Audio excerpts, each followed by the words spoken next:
Sio kila unayemwona ameng'aa basi anapaka vipako. Mimi ni moja kati ya watu ambaye sipaki vipako.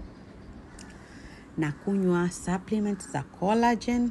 Hii ni extreme brightening. Ndiyo maana ngozi yangu kama umeniona live ni nzuri kuliko hata kwenye picha. Na health glowing skin. Moja ya matata sana ambayo imetokana na unywaji wa hizi supplement. Uwe umezaa, uwe hujazaa, uwe unanyonyesha, unaweza ukanywa.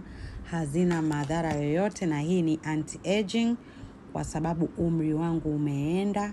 Kwa msiojua, siku ya Ijumaa natimiza miaka 36, lakini ngozi yangu nikisimama na mtoto wa miaka 26 anasimama nyuma yangu, yani akasome, kwa sababu natunza ngozi yangu ipasavyo. Kwenye ununuaji wa vipodozi jitahidi kuwa makini sana, usipende vitu vya bei rahisi sana. Penda vitu ambavyo ni quality. Na 6 anasimama nyuma yangu, yani akasome, kwa sababu natunza ngozi yangu ipasavyo. Kwenye ununuaji wa vipodozi jitahidi kuwa makini sana, usipende vitu vya bei rahisi sana. Penda vitu ambavyo ni quality. Huwezi kuniambia nguo ya mtumba ya 10,000 unaweza ukaifananisha na nguo ya Uturuki ya 300,000. Sio kweli.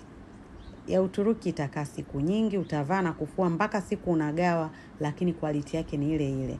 Lakini hii ya mtumba 10,000 ukivaa mara moja nyuzi zitatoka, itatoa vipele. Ni nguo ya kuvaa mara moja. Hivyo basi nakushauri upande wa product jitahidi kuchukua product ambazo zitakupa matokeo sahihi ya uhakika na muda mrefu. Hii Glow Bright utaipata dukani kwetu kwa shilingi 300,000. Ndani inakuwa na pakti za dark design hii 30, unakunywa kwa mwezi mzima. Matokeo ni uhakika, haimkatai mtu yoyote. Karibuni sana.